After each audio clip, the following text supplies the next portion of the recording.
Hello, Dr. Urban here. Let's begin a series of a different sort. I entitled this video, Tapping for Beginners. And I want you to start tapping. I want to encourage you to tap because it's going to become more popular as people understand what it does and what it's intended to do. Now, tapping is not new, and I'm not going to go into the basis for it other than to say that you have a primitive brain called the part of your brain called the amygdala, and that seems to encode certain negative experiences which can bother you later on through triggers. So you have an emotional attachment to something or some things like harsh words, like insults, like people who bother you, and you may not know why they bother you, but it could be based and may often be based in your emotional experiences.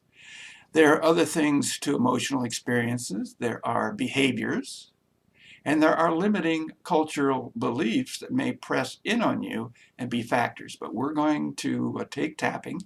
I want to teach you a tapping technique, and I want to take you through the possibility of tapping. Tapping appears to be safe. I don't want to say ever, but I don't know that there's any risk, health risk, but someone may report some. It just works out that way, but tapping is safe. And it's also called EFT, or emotional freedom technique. And so we're not going to look too much at the EFT tapping points as we are going to look at one area. So what happens? You have these emotional attachments, therefore you're prone to trigger, and you have feelings, which could be anger, resentment, fear often, and it may manifest itself in its physical body like shoulder pain or back pain, and you're really chasing the reaction to the expression of your trigger going off in your emotional attachment, and you need to clear that up. And that can be hard to do. Maybe you're taking medicines for it, but here's what tapping can do for you. I'm going to teach you a tapping technique, and there are a couple of steps. First of all, you need to find out or select something that's bothering you. That's step number one. Step number two is you want to see how much that bothers you. Because if it isn't bothering you very much, I don't know if you're really going to be sincere, but give that worry, the bothering, a scale from 0 to 10. Then you take a deep breath. That's 2 as you give it a scale rating. 3, you take a deep breath. 4, you mouth breathe as much as possible, although that's not the most important thing. But let's say you're in the present, you're being bothered. It may be a new bother. It may not be in your emotional past. It could be. What do? You're in a meeting. You're talking to someone.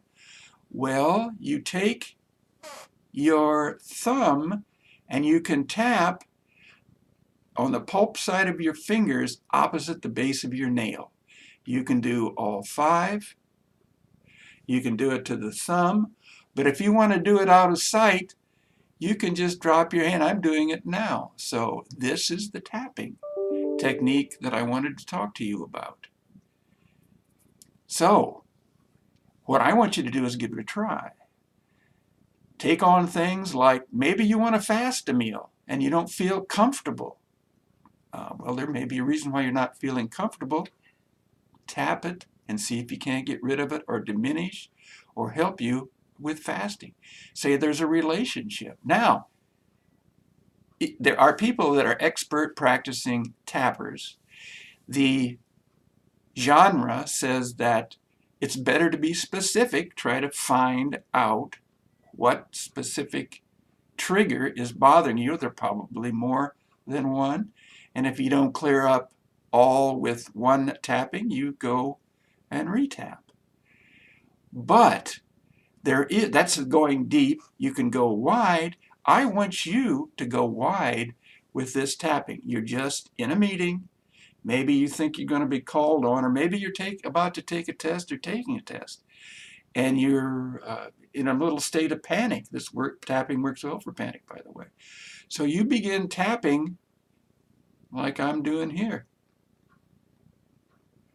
Don't do it fast, you don't do it hard, you just do it. And that connects you to your energy field, which is, now we're learning, composed of biophotons, and it communicates with throughout your body at the speed of light, and really your energy field. And that's a bigger subject than I want to get into right now. But you have to accept the concept, or you should consider accepting the concept, that you are energy. Your words and your thoughts are energy, and you can organize that energy by tapping, among other things. But tapping is good because it's cheap and it's available and it doesn't take a lot. Yes, it's a little better if you talk about what you're tapping, but you may be in a meeting, so you just think your thoughts. Your thoughts are energy too, so you kind of get the picture.